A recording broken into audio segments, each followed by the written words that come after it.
નમસ્કાર વહાલા મિત્રો, આપનું સ્વાગત કરીએ છીએ. હોળીના અગ્નિમાં શું અર્પણ કરવું જોઈએ? તો આવો સાંભળીએ.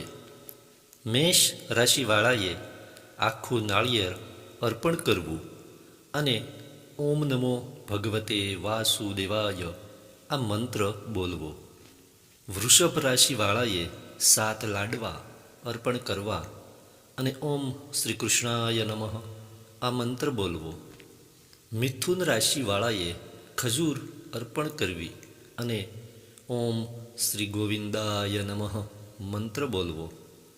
કર્ક રાશિવાળાએ ખારેક અર્પણ કરવી અને ઓમ શ્રી કેશવાય નમઃ મંત્ર બોલવો.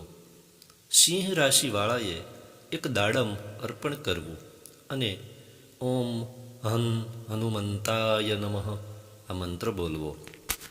કન્યા રાશિવાળાએ ધાણી અર્પણ કરવી અને ઓમ નમો નારાયણાય નમઃ નો પાઠ કરવો.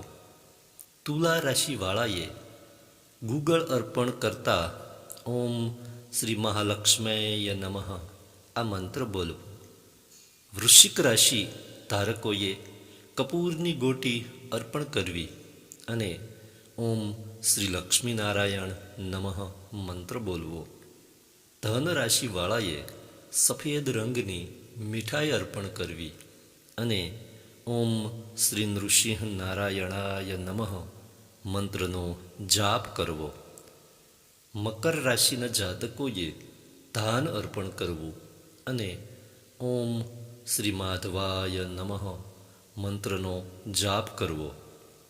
કુંભ રાશિના જાતકોએ સૂકા કોપરાનો આખો ગોળો અર્પણ કરવો અને ઓમ શ્રી રાધાકૃષ્ણાય નમઃ આ મંત્ર બોલવો. મીન રાશિવાળાએ 7 સોપારી અર્પણ કરવી અને ઓમ શ્રી સત્યનારાયણ નમઃ મંત્રનો જાપ કરવો.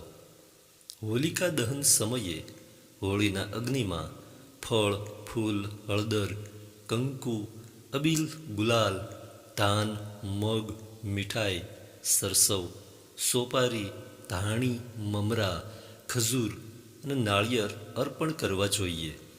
જીવનમાં બાધા મુક્તિ માટે 11 લવિંગ અર્પણ કરવા. ગાયનું ઘી અર્પણ કરવાથી કોર્ટ કચેરીના વિવાદ દૂર થાય છે.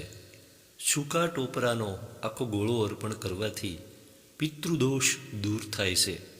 સૌજન્ય સંદેશ: સત્યના વિજયી પર્વ હોળીના અને રંગોના ઉત્સવ ધૂળેટીની આપ સૌને શુભેચ્છાઓ. ધન્યવાદ.